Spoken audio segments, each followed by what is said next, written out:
Shadow cabinet তৈরি করার কথা বলেছিলাম। তিনি জানিয়েছেন যে একটা শ্যাডো ক্যাবিনেট তারা ইতিমধ্যে করে ফেলেছেন। আমি আমার দাবি অব্যাহতভাবে জানিয়ে রাজনীতির মাঠে এখন তুমুল আলোচনার বিষয় জামায়াতের শ্যাডো ক্যাবিনেট বা ছায়া মন্ত্রিসভা। জানা গেছে দলটির সংসদ সদস্য, জ্যেষ্ঠ নেতৃবৃন্দ এবং বিশেষজ্ঞদের সমন্বয়ে গঠিত হচ্ছে এই ছায়া মন্ত্রিসভা। এখন পর্যন্ত প্রায় 2 ডজন নেতাকে বিভিন্ন মন্ত্রণালয়ের প্রধান করে এগিয়ে চলছে এই কাঠামোর প্রস্তুতিমূলক কাজ।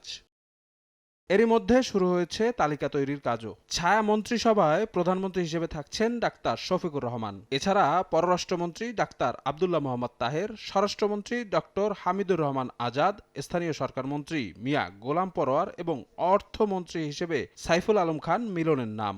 দলটির অন্যান্য শীর্ষ নেতৃবৃন্দের মধ্যে এহসানুল মাহবুব জুবায়ের, রফিকুল ইসলাম খান এবং মাওলানা আব্দুল হালিম থাকবেন গুরুত্বপূর্ণ দায়িত্বে। থাকছেন নাজিবুর রহমান মোমেন, শিশির মনির সহ আলোচিত কেউ কেউ। জামায়াতের নীতি নির্ধারণী পর্যায়ের নেতারা বলছেন, মন্ত্রণালয়ের কাজের স্বচ্ছতা ও জবাবদিহিতা নিশ্চিত করতেই দলটির এই উদ্যোগ। রাজনীতির গুণগত মান পরিবর্তনে এ পদক্ষেপ ভূমিকা রাখবে বলেও প্রত্যাশা তাদের।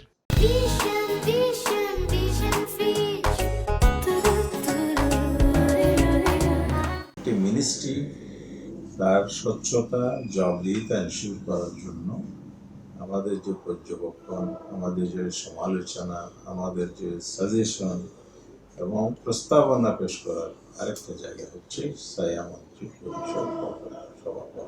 গভর্নমেন্ট যে স্ট্রাকচারটা আছে সেটাকে আমরা ফলো করে প্রত্যেকটি মিনিস্ট্রি ব্যক্তিকে একটা টিম কাজ করবে। সেক্ষেত্রে যে সমস্ত বিষয় ত্রুটি ধরা পড়বে সেগুলো ক্রিটিসাইজটা তুলে ধরা, প্রস্তাবনা থাকলে সেটা তুলে ধরা, এবং সরকার যদি ভালো কাজ করে এটাকে আর এনরিচ করার জন্য কোনো যদি গাইডলাইন প্রয়োজন সেটা আমরা তুলে ধরবো, যাতে সঙ্গে সরকারও এখান থেকে নিতে পারে।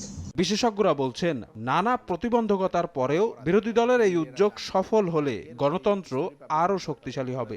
সাধারণত বিরোধী দলগুলো যেটা করে যে একটা গতানুগতিক সমালোচনা করা বা প্রতীকী সমালোচনা করা, সংসদ বর্জন করা অথবা রাস্তার কর্মসূচি দেওয়া ধরনের কাজগুলো করে। ওটার বাইরে এসে এ ধরনের একটা শ্যাডো ক্যাবিনেট করা, এটা হচ্ছে একটা গঠনমূলক রাজনীতি বা গণতান্ত্রিক চর্চা। এই ক্যাবিনেটটা বেসিক্যালি সমালোচনাকে স্পেশালাইজ করা, যে এক এক মন্ত্রণালয়ের সমালোচনা এক একটা টিম করবে, তাহলে সমালোচনাটা টেকনিক্যাল হবে বা পাল্টা পলিসি তারা যেগুলো দিবে সেগুলো আরেকটু রিসার্চ বেসড হবে। এটা একটু ব্যয়বহুলও, যদি প্রত্যেকটা মিনিস্ট্রিতে একজন করে